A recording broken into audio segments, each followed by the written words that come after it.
Ah, Paracelse avait une excellente définition. Il disait qu'elle était issue de l'exsudation des astres, la transpiration des étoiles. Et Virgile, quant à lui, disait la lune, verseuse de rosée.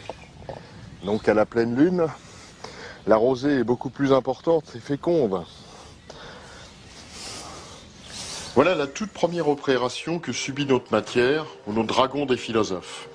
C'est une opération un peu particulière qui porte le nom d'assation, où la matière cuit dans son jus et est aidée évidemment par la rosée.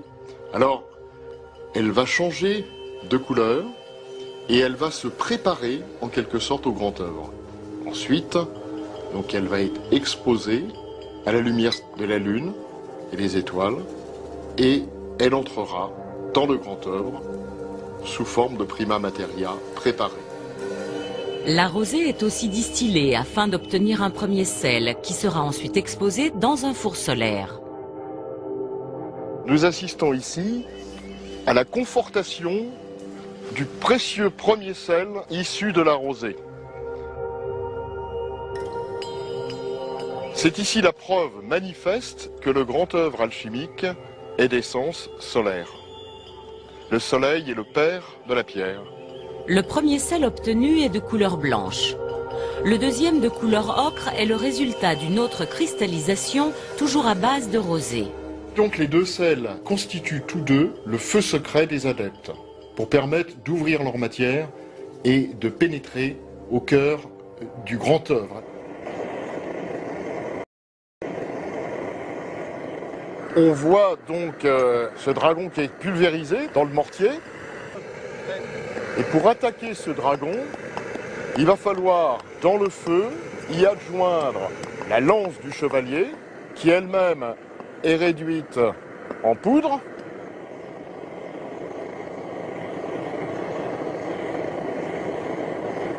Et y adjoindre l'élément spirituel, c'est-à-dire les deux sels. Le premier sel, dans la proportion du 15e du tout, c'est-à-dire du dragon et du chevalier armé de sa lance, et le second sel, c'est-à-dire la moitié, cette fois-ci, du tout. On parfait le mélange. Le creuset, préalablement chauffé au rouge, va désormais accueillir les matières en son sein, par fractions successives.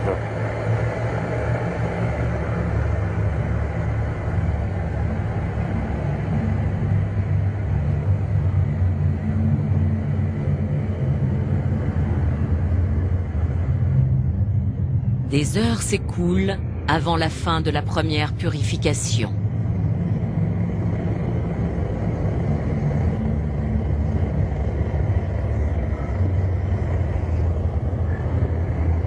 Et maintenant, nous allons opérer la liquation pour séparer le mercure blanc, caput mortuum, de la tête de corbeau.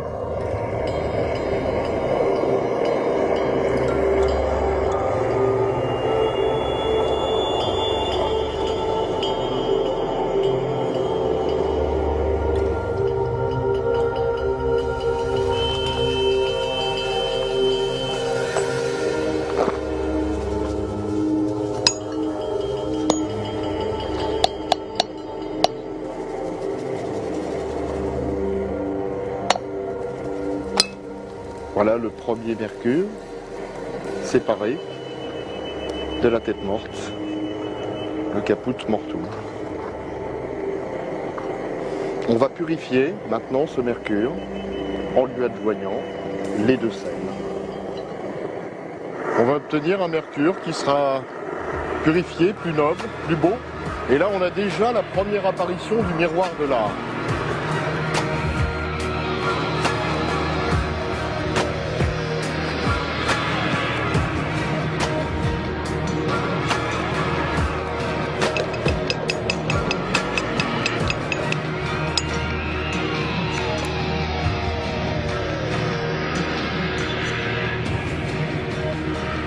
Notre mercure s'est bien purifié. À la fin de la deuxième purification, nos alchimistes obtiennent l'émeraude des philosophes ou vitriol. nous obtenons notre vitriol à la place du caput mortuum. Et cette substance est vivante et c'est également le lion vert. À la troisième purification, qui clôture le premier œuvre, c'est enfin l'obtention de l'étoile de Compostelle, ou étoile des philosophes.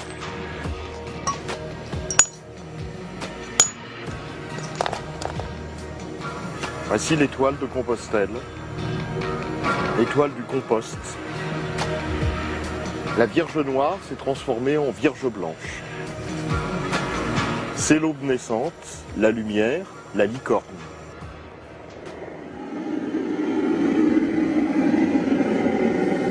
Pour le deuxième œuvre, nos alchimistes calcinent les scories ou capoutes du premier œuvre, auxquelles ils ajoutent l'émeraude, puis l'étoile. En fondant, l'étoile génère l'eau mercurielle. Celle-ci, en imprégnant l'ensemble de la matière obtenue, donnera, après 7 à 9 sublimations, le rubis, qui sera le germe de la pierre philosophale. Cette phase prendra plusieurs jours. Nous sommes en train d'extraire le germe de la pierre philosophale, autrement appelé le rubis, la chose double, ou la rémore, ou encore le rémora. Voilà les composés salins pour former la coque du troisième œuvre. Le troisième œuvre, ou la grande coction, commence par la confection de l'œuf philosophal. La coque, en partie confectionnée, le rubis, sera positionnée à un emplacement très précis, tenu secret par nos alchimistes. Je vais combler la coque, partie supérieure. Voilà, la coque est terminée et elle va maintenant maturer au feu de roue, comme disaient les anciens alchimistes.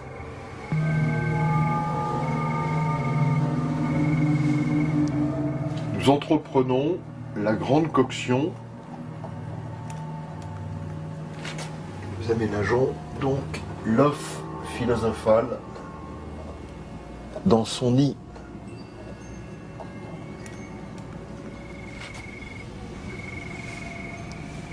Le feu de roue de la grande coction se poursuit. Nous testons ici la température qui a dépassé très largement les 400 degrés Celsius.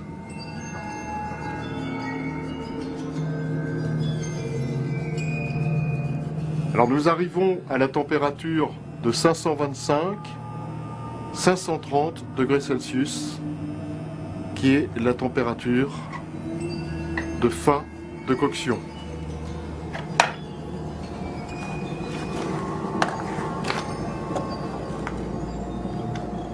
La coction étant terminée, j'extrais le creuset du four, de la tanore. La grande coction est le processus d'élaboration de la pierre philosophale qui permettrait dans un premier temps d'obtenir l'or potable, médicament universel ou encore élixir de longue vie. Cet élixir est obtenu par dilution de fragments de la pierre rouge.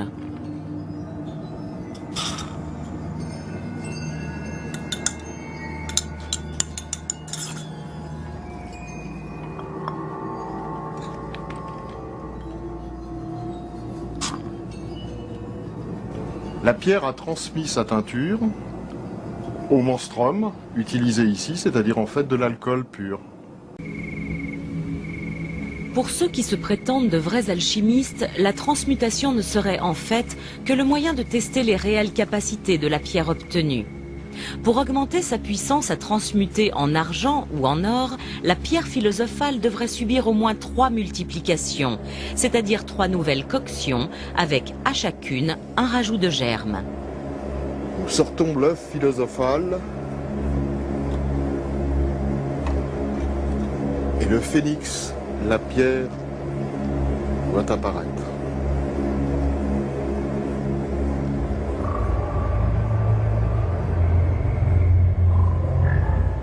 Nous allons la fragmenter maintenant.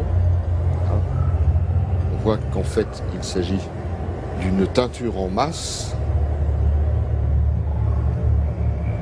Environ 1 gramme de poudre de projection extraite de la pierre est enveloppée dans de la cire de bougie. Elle sera par la suite introduite dans un creuset contenant environ 120 grammes de mercure. Poudre et mercure ont été analysés. Ils ne contenaient aucune trace d'or.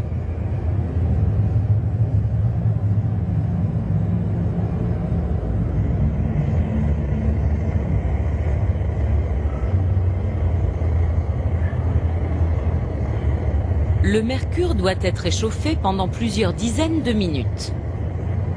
Le mercure ayant atteint sa température d'ébullition et commençant à vaporiser, la boulette de cire contenant la poudre de la pierre est projetée dans le creuset pour que s'opère l'éventuelle transmutation d'une partie de ce métal vil.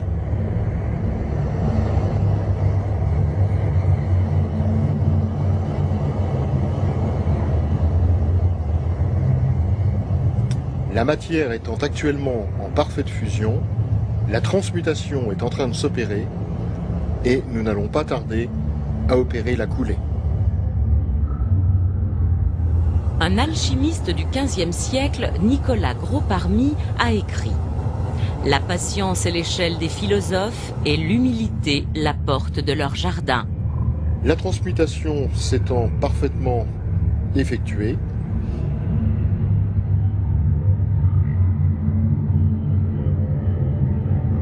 nous opérons la coulée.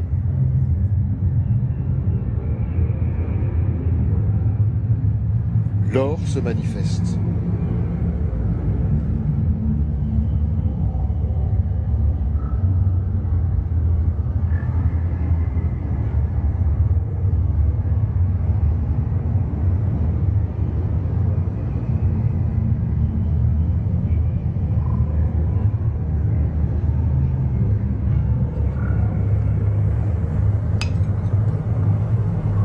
Le morceau de métal doré de 8 grammes tombé du creuset est-il bien de l'or, comme le prétendent les alchimistes?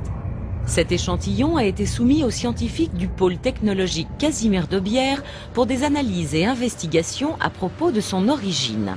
Cet échantillon métallique est un échantillon d'or, majoritairement constitué d'or, à raison de 80%, également 11% de cuivre et 9% d'argent. Donc c'est un échantillon qui est titré à 20 carats. Nous avons procédé dans un premier temps à un examen visuel de cet échantillon, suivi d'un examen par micrographie optique, avec des grossissements pouvant aller jusqu'à 1000. Donc l'examen au microscope optique nous a permis de révéler la structure de ce matériau, qui est une structure relativement compacte, et présente une structure dendritique, c'est-à-dire une structure brute de solidification. Cet échantillon est donc bien issu d'un processus de fusion. Et ensuite, nous avons procédé à une analyse pour déterminer sa composition sur un spectromètre à fluorescence X. Vu les résultats qu'on a obtenus, s'il y a une teneur importante en or sur l'échantillon que nous avons analysé, c'est que cette teneur en or était présente au départ du procédé. Transformer des métaux vils en or est une expérience qui n'a pas de preuve à ce jour formelle. Avec les diverses analyses pratiquées au cours des travaux des alchimistes, les résultats obtenus peuvent paraître interpellants. Leur spiritualité et mysticisme peuvent être sujets à interrogation. À chacun d'interpréter avec son libre arbitre.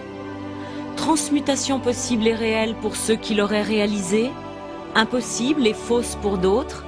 Où est la réalité? La connaîtrons-nous un jour? Comme tous les autres mythes, contes ou légendes, l'alchimie ancrée dans les mystères de la nature et du cosmos ouvre la porte des rêves. Est-il bien utile de la refermer en la démystifiant d'une manière ou d'une autre? Les rêves ne sont-ils pas indispensables aux hommes pour parfois simplement survivre? Avec sa sagesse, Gandhi a su exprimer toute une réflexion dans une simple citation. La vie doit être un mystère à vivre et non un problème à résoudre.